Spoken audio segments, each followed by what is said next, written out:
Good morning. So yeah, this video is basically just me trying to figure out how I'm going to restore this couch. I got it off it's a local thrift store that has an Instagram account, and I saw this couch, fell in love with it. At first I thought these were all peacocks, but it turns out they're birds of paradise. It's a vintage couch. It is from Oxford Limited. I haven't dated it yet, but I want to say it's between somewhere in the 20-year span of the 60s and the 70s. I'm probably leaning more towards 60s on this, but I got it. It's not in bad shape. I brought it home and my cats went fucking ham on it, which I'm not happy about. But I think it's they're little puncture marks. Because I was learning that this part is filled with down feathers, so some of the feathers were coming out. I can repair it by hand, hopefully put some fabric glue, some no fray, and hope for the best. But apart from that, love this couch. I also learned something about vintage furniture. I have some vintage chairs, and they're not low to the ground. So I never really knew this about vintage couches. They're so low to the ground. Like when we sit on it, I swear our knees are like almost kicking ourselves in the stomach or whatever. When I got this couch, it was missing the front 3 legs. So right now I just have the front hoisted up on bricks, because I did have to put it back in my living room because I had it in my garage and the cats thought it was like a toy. So basically what I'm going to do here is let me show you some of the bigger damaged parts of this couch. I will apply my limited sewing skills and even less minimal upholstery skills to this couch. I don't want to tear anything apart and put it back together, only for the simple fact that the fabric is already so delicate.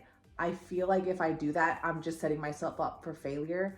If you work with delicate fabrics and vintage things and you know what like dry rot is and all that shit when it comes to sewing, then you know what I mean and you know why I'm so hesitant to do that.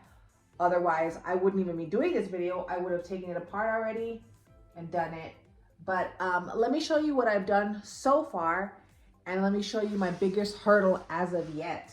Because, so I took apart I took these out. Luckily, these all had zippers. So I took off the covers and I washed them. Knowing very full well what happened to my other slip cover, but I was like, I can repair it. Let's do it.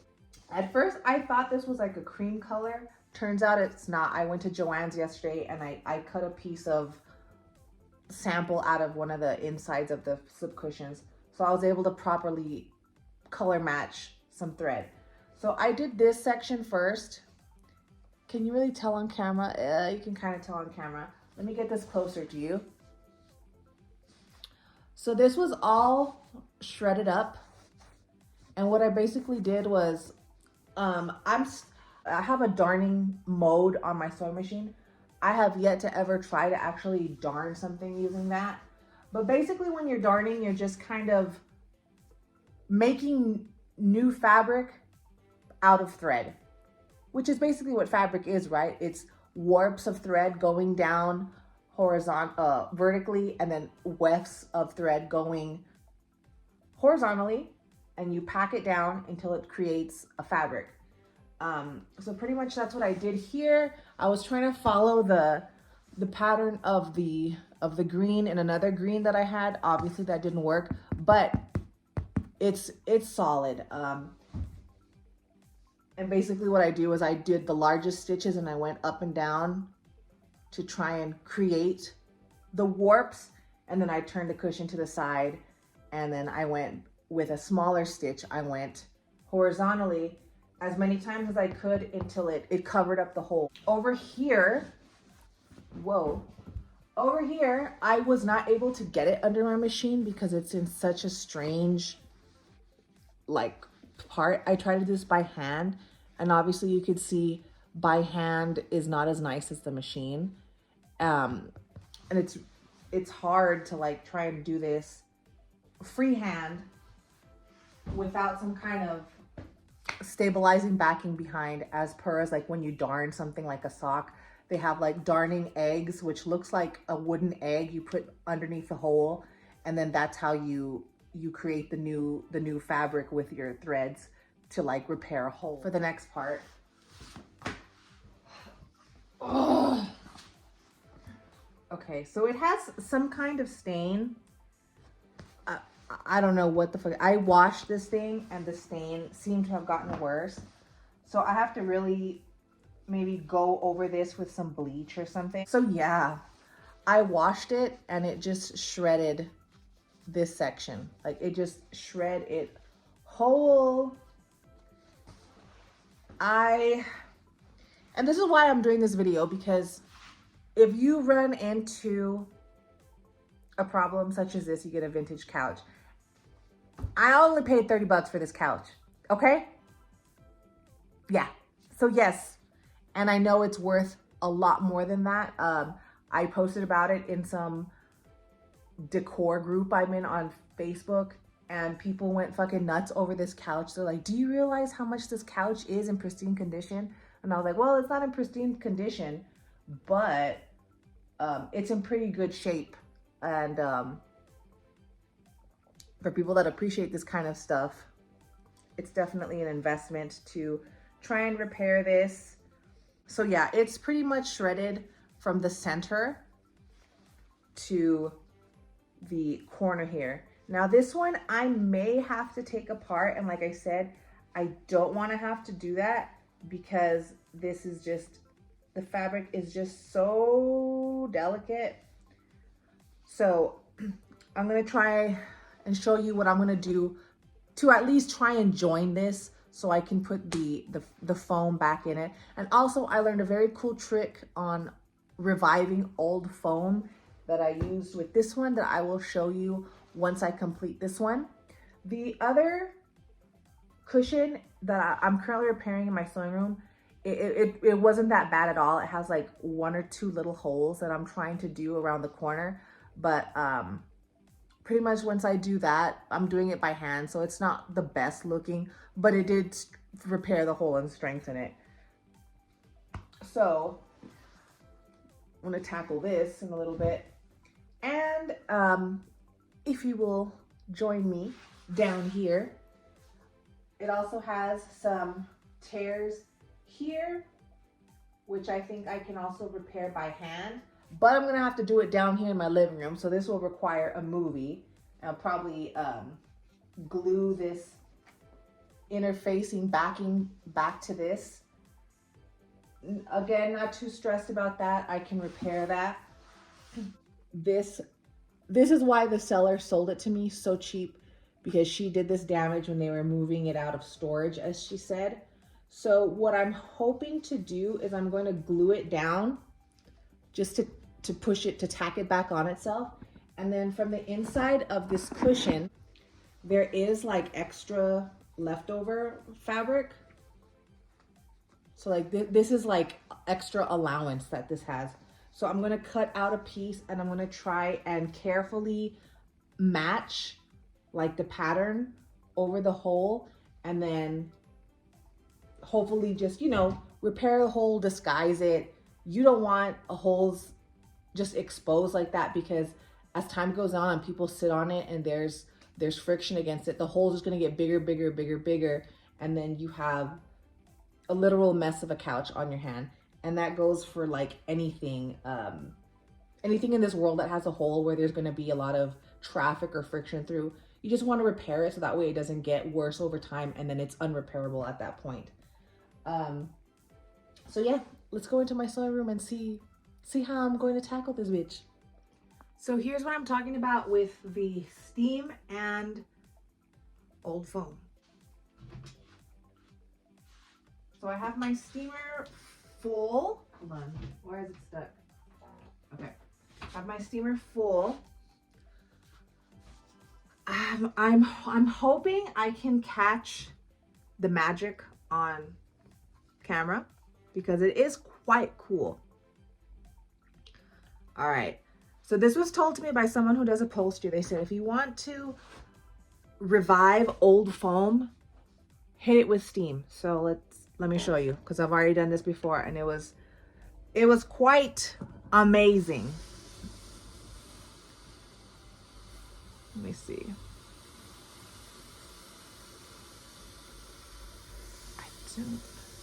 I don't know if you can see it.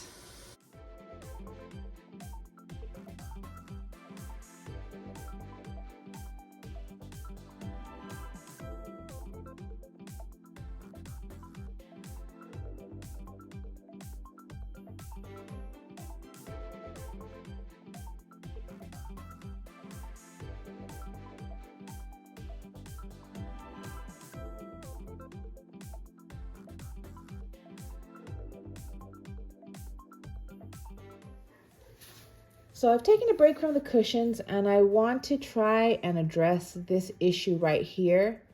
Because as my dogs have been like jumping on this couch, and my animals, like, and everybody, just the action of it, I think it's making the whole worse.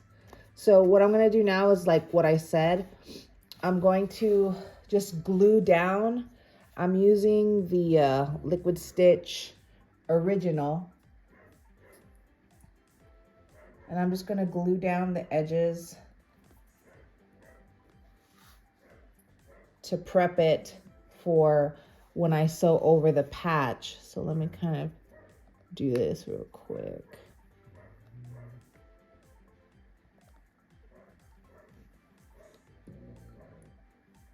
I'm just going to kind of coat all the edges so it doesn't want to fray. I do have the Dritz No Fray liquid, but I'd rather try and tack it down as much as possible. That's my theory. Again, you're just kind of watching me do this and figure it out. I'm not an upholsterer, and upholsterers are probably losing their minds about me doing all this at this moment, but I mean, it is a good project. Like, once I get my pet now, I don't know if I mentioned this, but I am gonna cut fabric out from the cushion, because they do have like 2 or 3 inches worth of allowance in there. So I'm gonna cut out a piece of the allowance, and that's what I'm gonna use as the patch for this.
So I just finished the patch on the corner.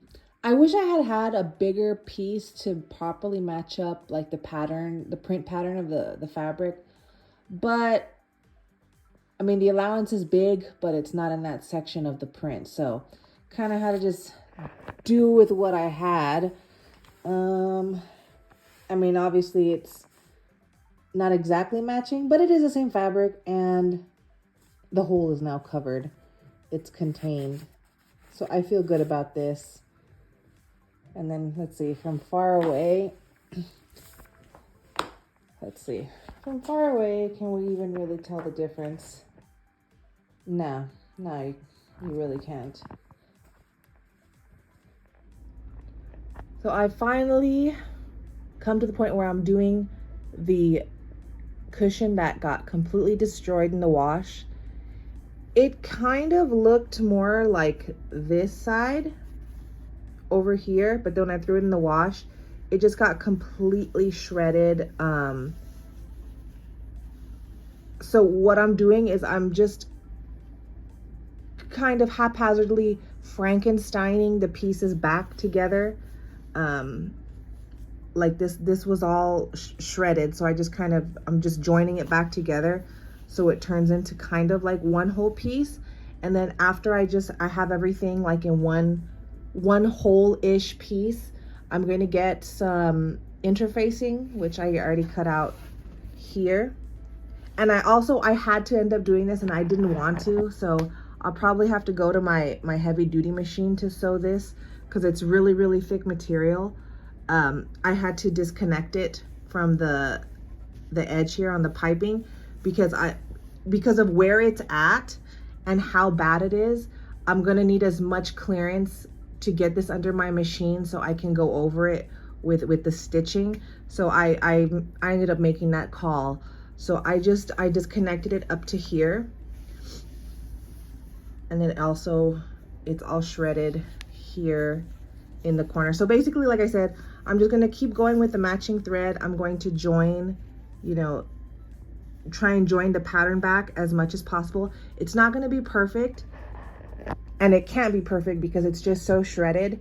I mean, I'm basically going to make a new section of fabric with the threading, and I mean, that's the only way I can do it, apart from having this height scanned and then figured out in like a Photoshop program and then sending it to Spoonflower. I mean, that's really going to be the last resort, maybe years down the line. If this just starts to fall apart even more, then I'll do that and I'll take it to a professional upholsterer. But for the meantime, everything else I've done is holding up pretty good. So I'm gonna attempt this because I don't have a lot of money right now, but I'll show you what it looks like when I've joined it and then do the interfacing. All right, about an hour or so later. Okay, so I Frankenstein joined this back together. I try to match up the print lines, especially this green, as best as I could. These I don't have to really sew them together so much. I think I can just put this behind it and it'll be fine. So let me go ahead and fire up the iron and let me get that all ironed down. It does have a glue side to it on this interfacing, so let me go ahead and do that. And then I will show you exactly how I'm doing this on the machine to close up holes and make new fabric with the thread.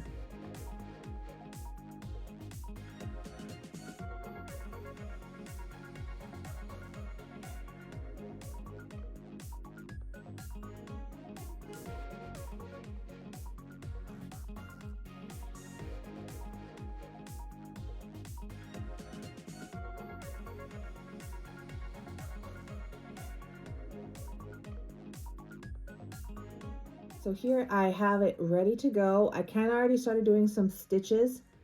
Like I said, I did go to Joann's. I think I said this earlier in the video, and I took a swatch of this and I did find the base color and then the same green. So this one will look a little bit better than the other one that I did when I thought I had matching thread and it actually wasn't. Okay, so you see all this like the white interfacing where I didn't join it back together. So I'm just kind of going, and I'm kind of pulling it as well, like with my fingers, but let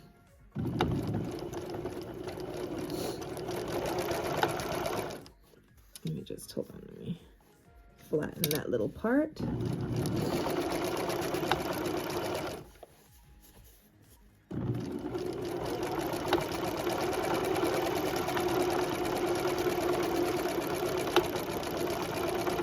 So I'm going to try and cover that one hole that you just saw the interfacing over. So, oh, by the way, I'm also on the largest stitch my machine can make right now. So that's what I'm starting off with.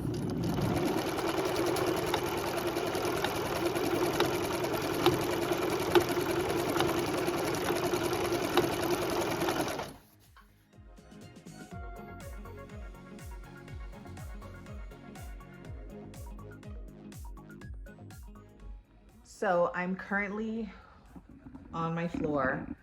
I was about to put in the legs that I ordered. I'm learning a lot of things today. I learned that not all couches have removable legs. This couch in particular, this is probably a vintage thing. Back then they did it for stability. Of course, everything was built better back then. These legs are built into the framework. They are part of the couch. They're not removable. So let me kind of show you what. Actually, this was really cool, and I don't know if this is a common thing, but the exchangeable legs that I ordered, it came with all the hardware. So it came with all the hardware as well as like the screws, because it gave you two options. Like you could just screw it in outright if the holes were already there in the couch. But if not, they gave you the drill bits and the anchors and everything to do that, which I'm thankful for, because I had to do this.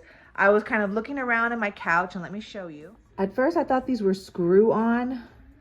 Maybe they were, but the hole really doesn't go that far in, but there is a hole there. So what I've been doing right now is I've been screwing in the plates. I'm just about to do this one.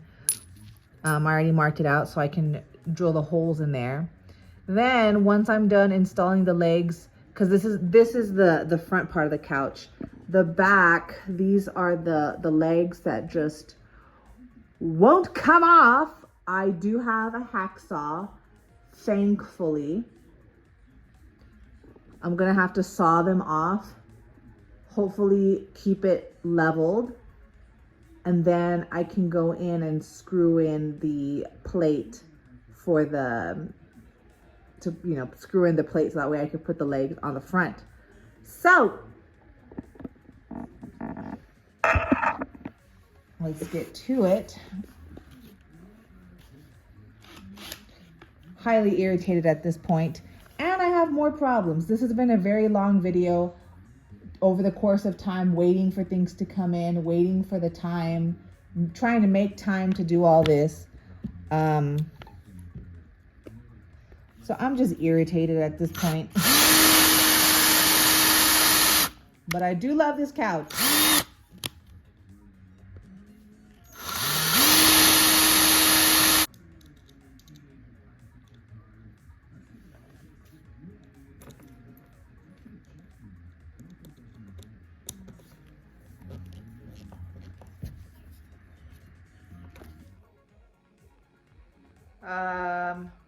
I did not realize the front of the couch is four legs and the back is 3. I only have 2 legs left. I thought it was 6 legs in total.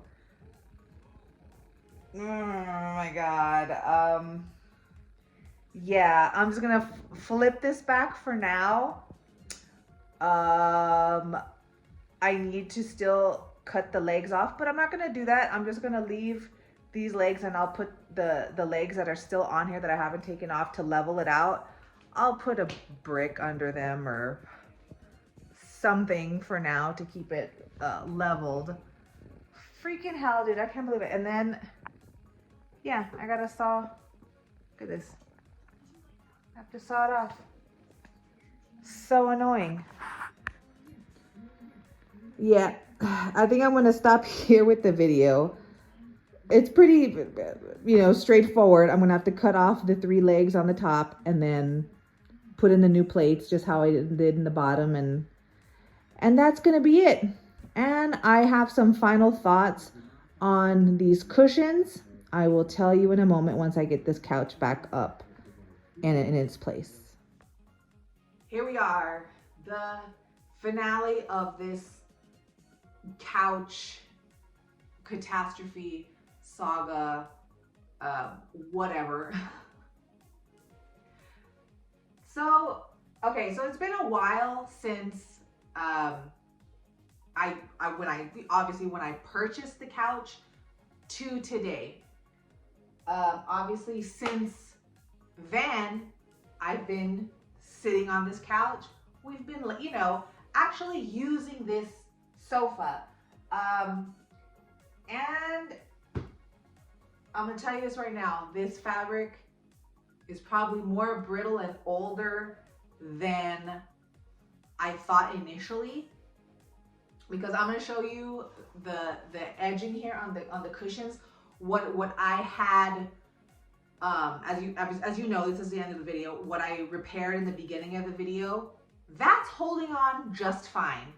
It's the rest of it now that, since, you know, like you sit on it and this squishes and then pops back up, it's all tearing. Like, I don't know if anybody would be interested in maybe the next journey of this couch. That I love this couch so much. I think it's such a pretty couch. I'm gonna have to order, and luckily I'm starting to work more now.